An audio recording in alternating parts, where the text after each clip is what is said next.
Operation সিন্দুরের মাধ্যমে ব্যাপক জবাব দিয়েছে ভারত। পাকিস্তানের বেশ কিছু বিমান ভারত নামিয়ে দিয়েছে বলে জানা গেছে। এই প্রসঙ্গে বায়ুসেনার এয়ার মার্শাল A.K. ভারতী জানান, পাকিস্তানের যুদ্ধ বিমানকে ভারতের বর্ডারের ভিতরে ঢুকতে বাধা দেওয়া হয়েছে। আমার বেশ কিছু বিমান আমরা নামিয়ে দিয়েছি। আমার কাছে সংখ্যাটা রয়েছে এবং এখন সেগুলির প্রযুক্তিগত বিস্তারিত তথ্য সংগ্রহ করা হচ্ছে, তাই এখনই সংখ্যাটা দিচ্ছি না। এক নজরে দেখে নেওয়া যাক বা শুনিয়ে দিই আপনাদের যে A.K. ভারতী এয়ার মার্শাল, যিনি director general of air force operations, কি বলেছেন সাংবাদিক বৈঠকে, শুনুন। Their planes were prevented from coming inside our border. All right. So we do not have the wreckage with us, but definitely we have downed a few planes. Numbers, we would not like to hazard a guess out here. Okay. I have the numbers. Okay. And we are getting into the technical details of it to establish it. So I would not like to put a figure at this time, but definitely there are losses from their side which we have inflicted. যদিও পাকিস্তান ভাঙবে তবু মচকাবে না। এক সংবাদ সংস্থা জানাচ্ছে, এক সাংবাদিক বৈঠকে বক্তব্য রাখার সময় পাকিস্তান সেনাবাহিনীর মুখপাত্র লেফটেন্যান্ট জেনারেল আহমেদ শরীফ চৌধুরী দাবি করেছেন, পাকিস্তানের মাত্র একটি বিমান সামান্য ক্ষতিগ্রস্ত হয়েছে। ভাবুন একবার, যেখানে ভারত জানিয়ে দিয়েছে যে পাকিস্তানের বেশ কিছু যুদ্ধ বিমান নামানো হয়েছে, তারপর পাক সেনার মুখপাত্রের এই কথা আর কেউ বিশ্বাস করবে?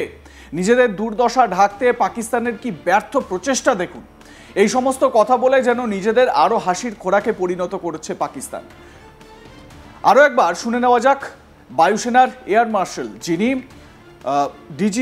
Director general of air force operation ভারতীয় বায়ুসেনার A.K. ভারতী কি বলেছেন তার বক্তব্য। Their planes were prevented from coming inside our border. All right.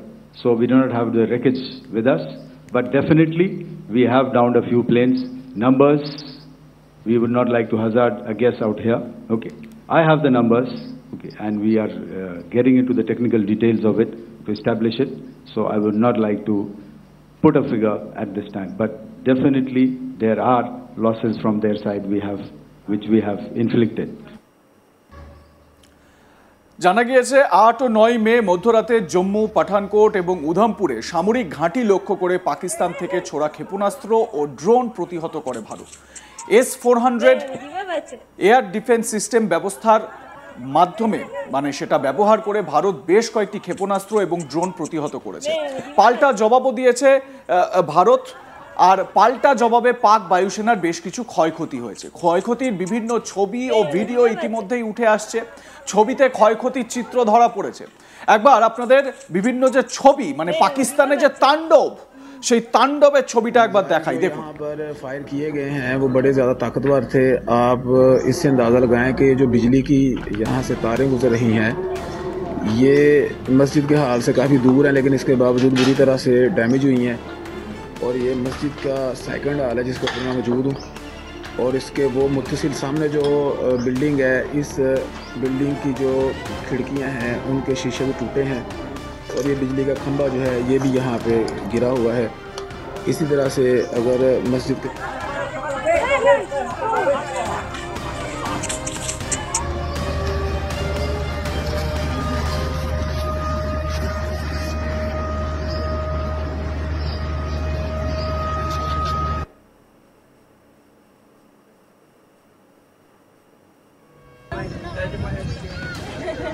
मली जिला की शराब गोट है, मली जिला की शराब गोट चावली ऐसे हम सैलडी का देखो है पिंडी का स्टेडियम है साइड मैं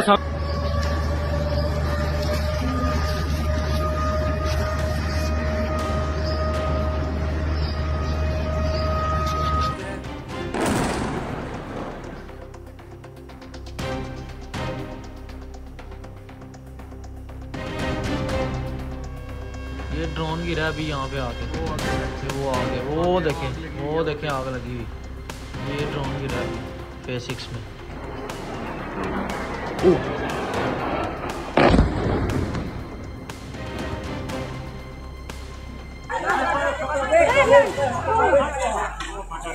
फ़लस्तीन नहीं है, ये शेखुपुरा का बाज़ार है। ये देखिए, मैं इधर रीगल चौक में खड़ा हूँ। छद्दी चौक तक लास्ट तक मिसाइल जो यहाँ पर फायर किए गए हैं वो बड़े ज़्यादा ताकतवर थे। आप इससे अंदाज़ा लगाएं कि जो बिजली की লাহোর, করাচি, রাওয়ালপিন্ডি কোথায় না অ্যাটাক হয়েছে এবং কোথায় না এই যে ধ্বংসের ছবি রয়েছে পাকিস্তানে। ইসলামাবাদ থেকে 10 কিলোমিটার দূরে রাওয়ালপিন্ডিতে নূর খান এয়ারবেসে হামলা করা হয়, মানে ভারত সেই অ্যাটাকটা করেছিল, মানে পাল্টা অ্যাটাকে সেই জায়গায় পৌঁছে গিয়েছিল। এইটা বোঝাতে যে আমরা ইসলামাবাদের কোন জায়গায় অ্যাটাক করতে হবে সেটা স্পষ্ট জানি। মাত্র 10 কিলোমিটার দূরে আমরা ছিলাম, চাইলে ইসলামাবাদেও অ্যাটাকটা হতে পারত। উল্লেখ্য, জিহাদিদের ঘাঁটি ধ্বংস করতে অপারেশন সিন্দুর চালায় ভারত। পাল্টা ভারতকে লক্ষ্য করে হামলার চেষ্টা চালায় পাকিস্তান, আর পাকিস্তানের সেই হামলার চেষ্টার উপযুক্ত জবাব দিয়েছে ভারত।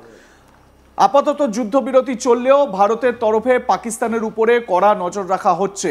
এই পরিস্থিতিতে প্রধানমন্ত্রী নরেন্দ্র মোদীর তরফে স্পষ্ট এক বার্তা সামনে এলো। প্রধানমন্ত্রীর বাসভবনে এক উচ্চ পর্যায়ের বৈঠক আয়োজিত হয়। বৈঠকে উপস্থিত ছিলেন বিদেশমন্ত্রী এস জয়শঙ্কর, প্রতিরক্ষামন্ত্রী রাজনাথ সিং, জাতীয় নিরাপত্তা উপদেষ্টা Ajit Doval, chief of defence staff Anil Chauhan, বায়ুসেনা প্রধান এপি সিং, নৌসেনা প্রধান দীনেশ কুমার ত্রিপাঠী এবং সেনা প্রধান উপেন্দ্র দ্বিবেদী।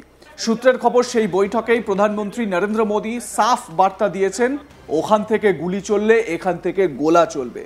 উল্লেখ্য, এর আগে সূত্র মারফত জানা যায় পাকিস্তান যদি উস্কানিমূলক কোনো কাজ করে তবে কঠোর প্রতিশোধ নেওয়া হবে। ভারত আরও জানিয়েছে ভবিষ্যতে যে কোনো জিহাদি কর্মকাণ্ডকে যুদ্ধ হিসেবে গণ্য করা হবে। আর এবার সরাসরি আরও বড় বার্তা দিয়ে দিলেন প্রধানমন্ত্রী নরেন্দ্র মোদী। এখানেই শেষ নয়, এক্ষেত্রে ভারতীয় নৌসেনার তরফেও কড়া বার্তা দেওয়া হয়েছে পাকিস্তানকে। এই প্রসঙ্গে ভাইস অ্যাডমিরাল এএন প্রমোদ বলেন, এবার যদি পাকিস্তান কোনো অ্যাকশন নেওয়ার সাহস দেখায় তাহলে পাকিস্তান জানে আমরা কি করতে চলেছি। ভাইস অ্যাডমিরাল এএন প্রমোদ হচ্ছেন director general of Naval operations. তিনি কি বলেছেন শোনাবো। First of all, as I mentioned, we have quantitative and qualitative edge to deliver a massive blow to our adversary, and we completely dominate in the maritime front. Indian Navy's action is part of the escalation ladder mechanism which we have worked out amongst 3 services. This time, if Pakistan dare take any action, and Pakistan knows it, what we are going to do.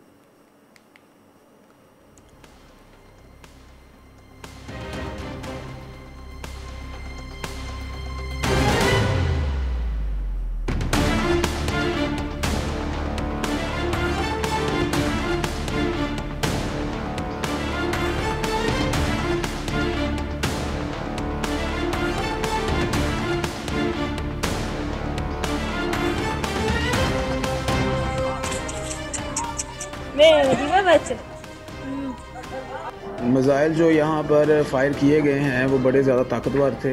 आप इससे अंदाज़ा लगाएं कि जो बिजली की यहाँ से तारें गुजर रही हैं ये मस्जिद के हाल से काफ़ी दूर है, लेकिन इसके बावजूद बुरी तरह से डैमेज हुई हैं। और ये मस्जिद का सेकंड हाल है जिसके ऊपर मैं मौजूद हूँ।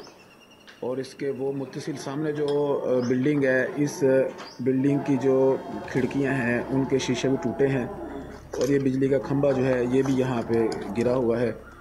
इसी तरह से अगर मस्जिद के अंदर वाले हाल का आप जायज़ा लें तो ये बुरी तरह से शहीद हो चुका है। আপনাদের মতামত জানান, দেখতে থাকুন আজ তাক বাংলা। সাবস্ক্রাইব করুন আমাদের ইউটিউব চ্যানেলটি, বেল আইকন প্রেস করুন নোটিফিকেশন পেতে।